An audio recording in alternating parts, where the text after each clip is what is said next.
What's up, guys? Welcome to Promotech. Thanks for tuning in. Samsung is quietly rewriting the rulebook on the Galaxy S27 Ultra, and most headlines are missing what's actually going on underneath. Behind the flashy specs sit small, deliberate decisions that decide how this phone feels in your hand a year from now, what you're quietly forced to give up, and how every future Ultra gets built after this one. Let's dive right into the video, because once you see these four changes side by side, you'll understand why this generation matters more than any spec sheet number floating around right now. Start with the camera bar, because this is the one everyone's arguing about and almost nobody is explaining correctly. For 6 straight generations, Samsung kept that floating vertical camera island, the one design cue you could spot from across a room. Leakers, including Ice Universe, are now pointing to a horizontal pillbox bar, closer to what you'd see on a Pixel or the old Galaxy S10. Here's the part people are skipping. This isn't a style refresh. It's being driven by a new Qi 2 magnet ring built into the back glass, and that ring physically doesn't play nice with a tall vertical lens stack. So Samsung flattened the camera layout to make room for the magnets, not the other way around. That means accessory makers win first. Cases, mounts, magnetic chargers all suddenly snap on with Apple-style precision. You get a phone built to dock into an entire ecosystem instead of just charging on a pad. But you lose the one silhouette that made an Ultra recognizable in your pocket at a glance. And that's a real identity cost for a phone that spent years building brand recognition off that exact camera ring. Next, and barely anyone is talking about this one, the privacy display is reportedly leaving the Ultra-exclusive club.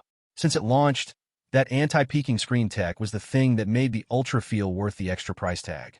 Multiple leaks now suggest Samsung is pushing it across the entire S27 lineup, base model included.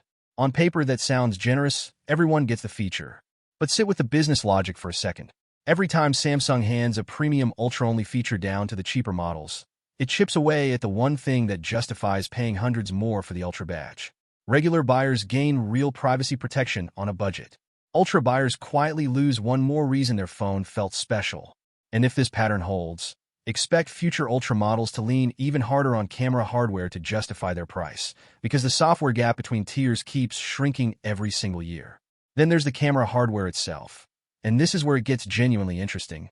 Variable aperture is coming back, reportedly swinging between f/1.4 and f/4.0 on a mechanical system, paired with a larger 1/1.2-inch 200-megapixel sensor, and something called LAFIC for better highlight recovery in harsh light. Samsung tried this exact feature on the Galaxy S9 back in 2018, then quietly dropped it after the S20. Bringing it back tells you Samsung stopped chasing megapixel bragging rights and started chasing actual photographers again, people who care about depth control and exposure, not just a bigger number on a spec sheet. Photographers and video creators are the clear winners here. But mechanical aperture blades are moving parts in a phone that gets dropped, soaked, and shoved in pockets daily, and that's precisely why Samsung walked away from it the first time. If durability complaints show up in 6 months, you'll know exactly why this feature disappeared once already. Since we're already on the topic of what's exposed and what's protected, this is a good point to bring up Wolver. It handles the side of your privacy Samsung's screen tech can't touch. What happens the moment your data leaves the device? It encrypts your connection, blocks trackers before they load, and keeps your browsing invisible on public networks, hotel Wi-Fi, airports, coffee shops, anywhere you'd normally think twice. Grab it through the link in the description. It takes about 90 seconds to set up, and it's the kind of thing you forget is running until the day you actually need it. Last change, and this one's the trade-off nobody's fully connected yet.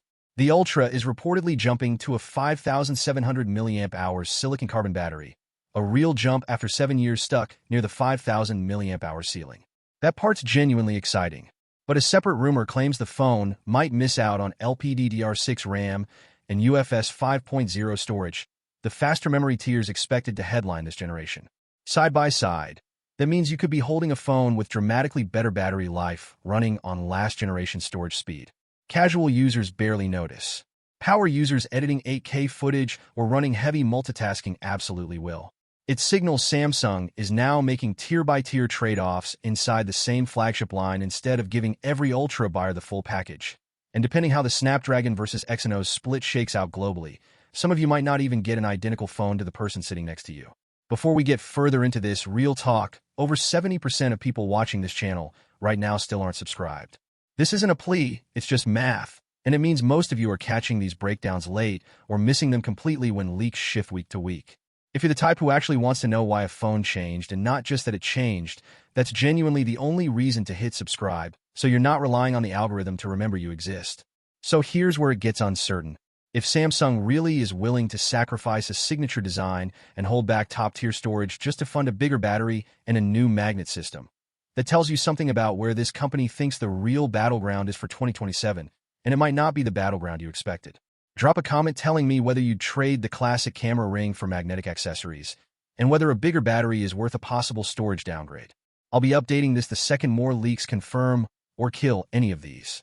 Take care and stay safe. I'll see you in the next one soon. Cheers. Bye-bye.